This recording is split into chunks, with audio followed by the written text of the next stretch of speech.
Welcome back to Real-ationship Goals, a podcast all about exploring the realities and complexities of healthy relationships. Real-ationship Goals is a project of the Prevention and Education team at the Advocacy Center for Crime Victims and Children in Waco, Texas. If you or someone you know has experienced sexual violence or harassment and is seeking support services or needs more information, links to resources and our hotline number can be found in the description.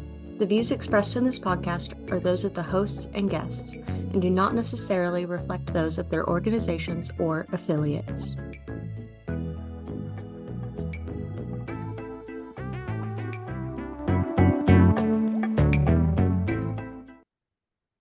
Hey everybody, welcome back to another season of Real-ationship Goals. We're so excited to be back with you again for episode 2 of season 8. We can't believe that we're already here. My name's Kyla and I use she, her pronouns. My name is Mónica. I use they, she pronouns. My name is Ariana. I use she, her pronouns. So we're gonna come back for this season with another media analysis of the song Border by Kehlani. And we're going to turn to our resident expert in the field, Mónica, for a little bit of an intro into the song so we know what we're talking about. Okay, I love Kehlani. So this song, Word on the Street, is, based on other people's analysis too, is her talking about being diagnosed and impacted by borderline personality disorder, DPD, BPD. Yeah, that's what I said. This song really talks about that and its impacts on her and her relationships. So just kind of wanted to give that. I do love her really dearly, so I'll pass it on to you. Fair. And then also just for context for y'all, there are some cuss words in this song, but we're just going to kind of skip over those while we're reading it. So if you hear a pause, we're not just stopping. We're just holding some space for some of the words in here. But yeah, I'll kick us off with verse 1, which says, "You could be an angel, babe, and I wouldn't know it. I wouldn't give a no way. Life has been passing by, passing me up, and I'm holding on for what it's worth. Because all I got is me and my faith that I fought hard, fought to keep down, and it's taking me far from grounded. But it means something that you're proud. Because I fight to stay way too many days, and I drag my feet through too many waves, bigger than I can swim. Then I start again." You know, I just realized that last part is also part of the chorus. Yeah. I marked it up wrong. Hey, that's okay. That's okay. Maybe I'm not the expert. Okay. But yeah, that's our first bit. Well, something that I noticed, I hear the song all the time, but something that I don't think I've ever paid attention to. Like, I know it's like, I fought hard, fought to keep down, all these things, but at the end, it means something that you're proud. I don't think I ever actually kind of sat with that, thinking about the rest of the song, and we'll get into it. I don't think I ever really realized that she's saying that.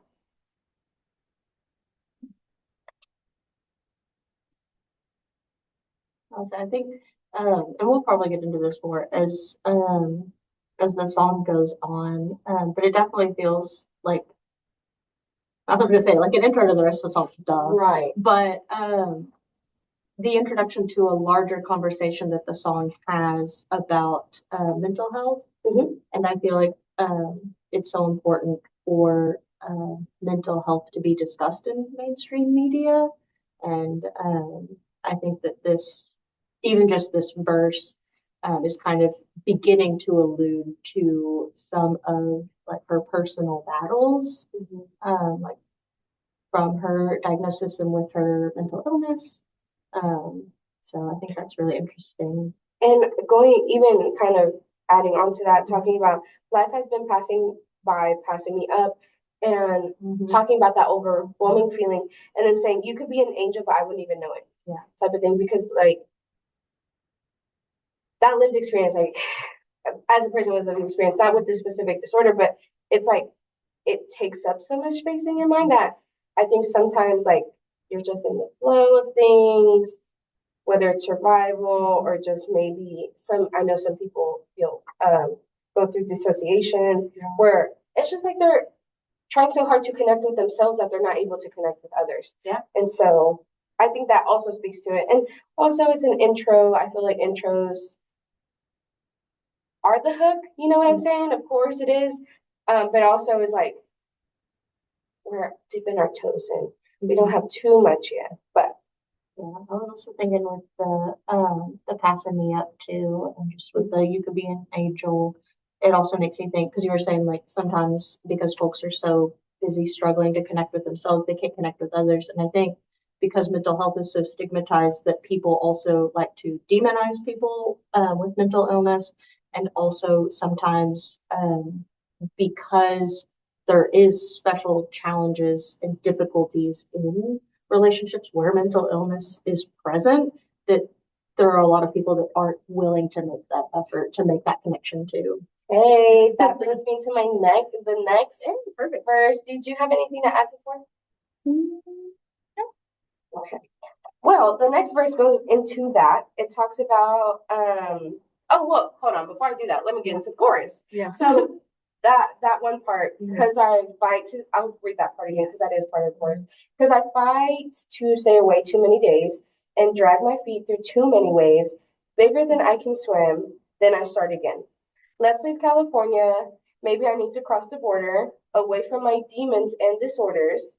Nothing can catch us if we're running forward. And maybe everyone here would call me crazy. And then you tell them it's the borderline. No one can catch me if I'm running forward. Okay, so that was the chorus. Any thoughts?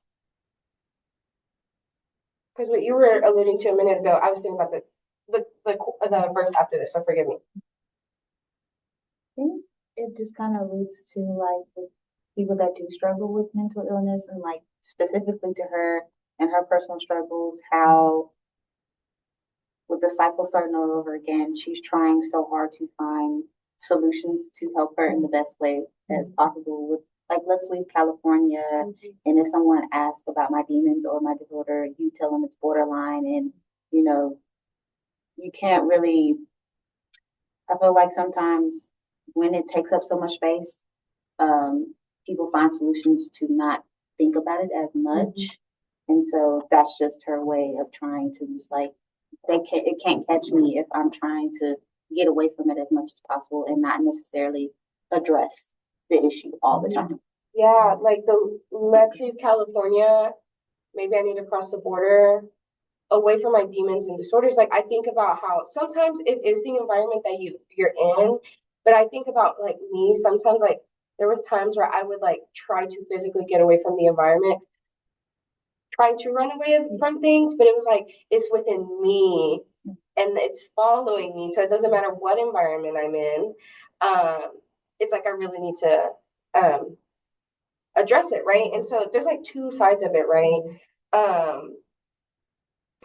feel like and maybe everyone here would call me crazy falls right into that. Like the stigmatizing. Yes. I also think going back to like the struggle with mental health, the very beginning of the chorus, like I fight to stay way too many days. Like they're fighting to literally stay here with us. And then I drag my feet through too many waves, bigger than I can swim. Again, going back to that overwhelming feeling. And again, like everyone's calling me crazy, but not realizing how badly they're struggling.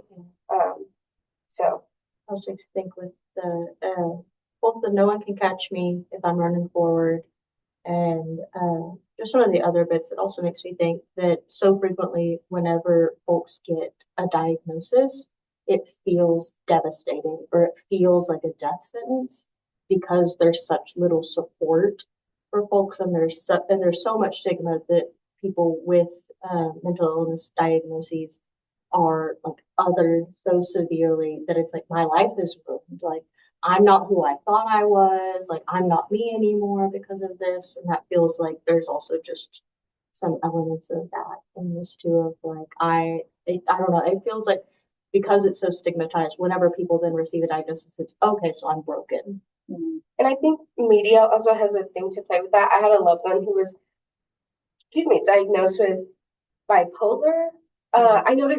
I don't know what the acronym is, but I know there's also different types of bipolar. And they were scared of that diagnosis because of media. They were like, oh, is this how I'm going to be?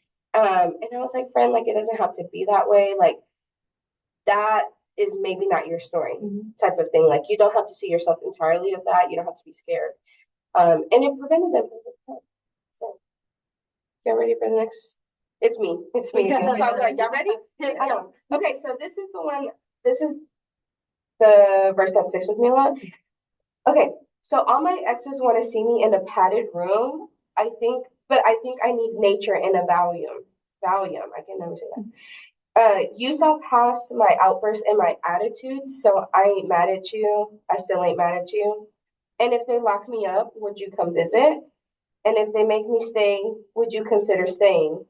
And waiting outside, have you made up your mind? I'm medicated this time. And then it goes again into the chorus. And it makes me sad. This makes me really sad. There's a lot of reasons, as Carla and I learned today through someone sharing their lived experience with the sudden event. There's a lot of reasons why people don't take their medicine, and the way that this verse sticks with me so much is like they're only worthy if they're medicated, which medication does help. Don't get me wrong, but there are reasons why people don't take them. And it just makes me sad because they're like, are you going to stay? Are you going to come visit me and all these different things? And like going back to my exes want to see me in a padded room, but I think I need nature and a Valium, which Valium I think is prescribed sometimes for certain disorders and things like that. So I'm just like, they're trying to isolate them and everything. And they're like, hey, but this is what's helping me. Putting me in a locked and padded room is not going to help me. I also think from that first line that and my exes want to see me in a padded room always makes me think of also the like, oh yeah, my ex is so crazy kind of I don't even know exactly what to call it. I want to call it like a phenomenon, but I don't think that's right. Yeah. But it happens so frequently, and like I could especially see it being so easy for someone to slap the crazy X label on someone, especially if they hadn't yet been diagnosed or found the right support to being able to process through some of that stuff. So I just it's like painting a picture in my head of like I can see how this could have probably gone down with some of these folks, and it just that's the part that's so hard. It's so easy to be like, oh yeah, she's crazy, and not to be miss pop culture or anything, but like when this album came out, stuff with Kehlani and her ex also came out, and it got really ugly and all these different things. And I just kept referring back to the song because it said my exes want to see me in a padded room, and there was a lot of allegations, and it just got really ugly. And so I was just like, dang, you just wrote a song about this. So mind you, I don't know these people point period blank. So, but I was just like, wow, like we're seeing it kind of played out. And someone who may not know her history, again, I just love Kehlani. Yeah. Okay, but anyways, so I thought it was interesting the timing too. Not that it was planned, but when that was going on, I listened to this song a lot. It also shows a different significance with, I think it's like two different people she's referring to. Because with the exes want to see me in a padded room, and then you saw past my outburst and my person, if you don't have like a multitude of people with you, and just them taking the time out to actually understand your process.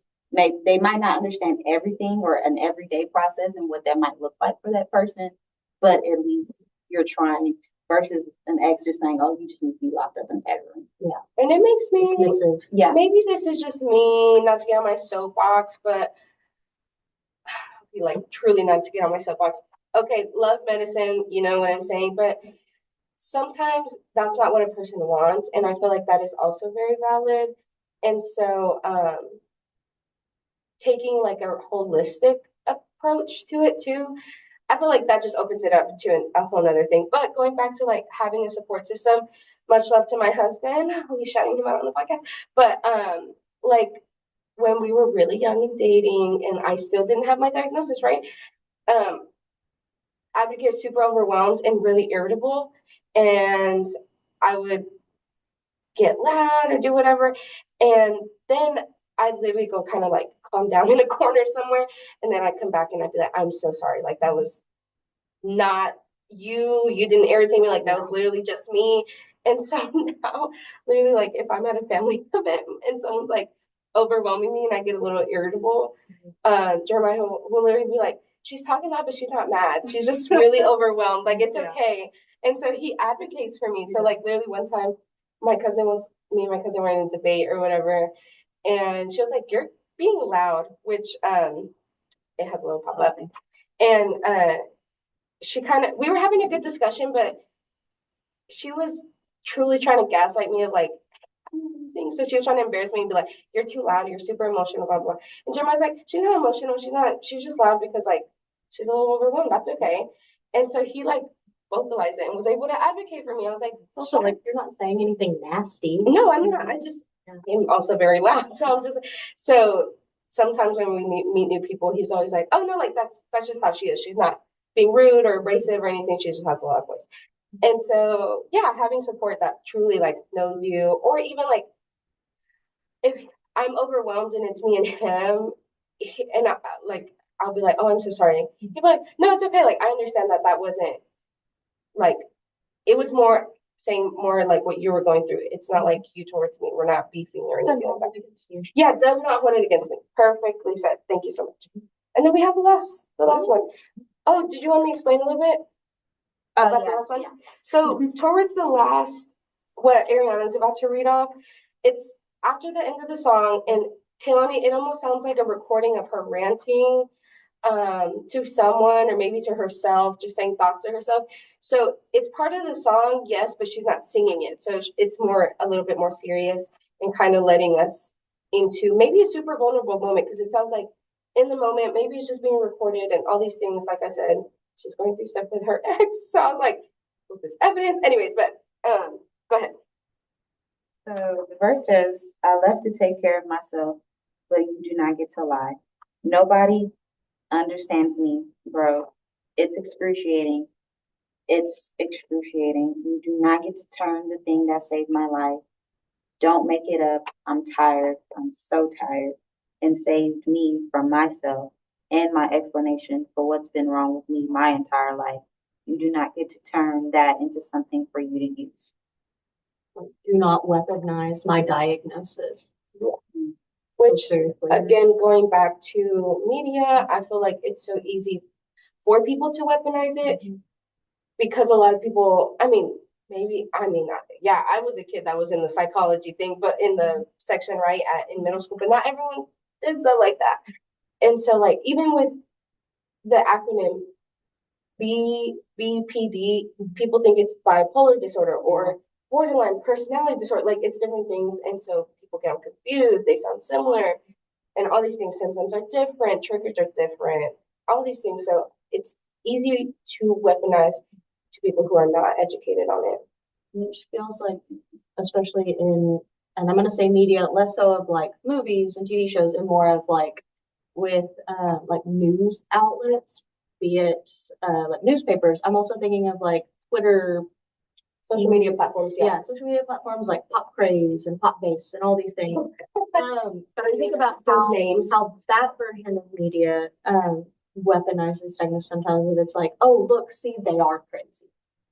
It's like, "Oh, well, they have a diagnosis crazy." Like the crazy label gets slapped on, and it's like, that's super unfair. Again, Miss Pop Culture over here, Kehlani has been in the news a lot for her mental health. Like there was a time where, not to get too graphic, but she had a suicide attempt and it was very weaponized by the media.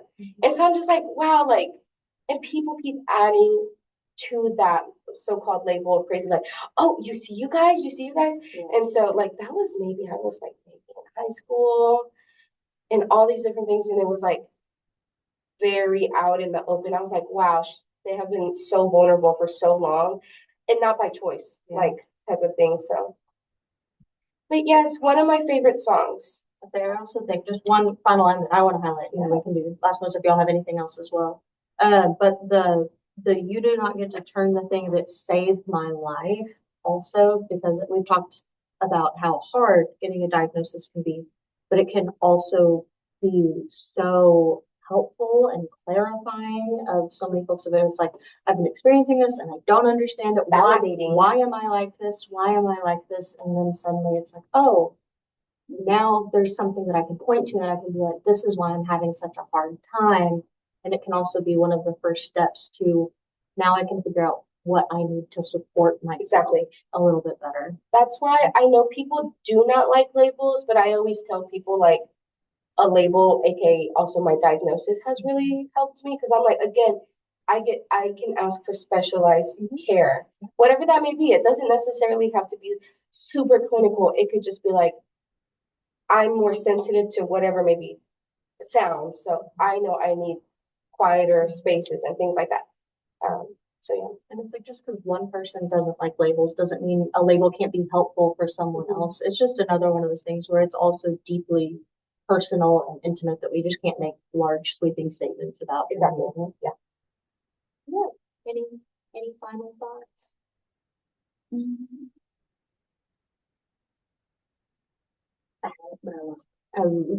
That's okay. Real quick, I'm going to share a quick relationship goal with us for this week is just to spend a little bit of time in honor of the song, I think, taking some intentional time. It could be 5 minutes, it could be 10, it could be an hour, really whatever you need, just to really be connecting with yourself, kind of do a self-check-in, self-assessment of like, what are my needs right now? What are my physical needs? Am I hungry? Am I thirsty? Am I tired? What are my mental needs? What are my emotional needs? And just taking a little bit of really intentional time without other distractions to see what you need to be your best and your healthiest self this week. That's what we want for you. So that's our goal for this week. I can do the recommendation. Wonderful. Yes, my recommendation truly would be to listen to this song, because I feel like Kehlani did such a good job, especially the part that Ariana read where they're just talking and the emotion behind it. I feel like we're just reading it, off of a page and things like that. And we're using those words, but I really feel like is communicating it a little bit differently. And I feel like a lot of people can probably relate to the song, even if it's not in relation to like mental health. It can be in other things. So yeah, that's my recommendation. Yeah, listen to folks talk about their experiences. Always. All right. Well, thank you guys so much for joining us for another wonderful episode. We will see you next week, of course. But in the meantime, if you want some more prevention content, you can follow us on Instagram at ACCVC_prevention, or you can follow the agency at Advocacy Waco on Instagram and Facebook. But we'll see you next week. Bye.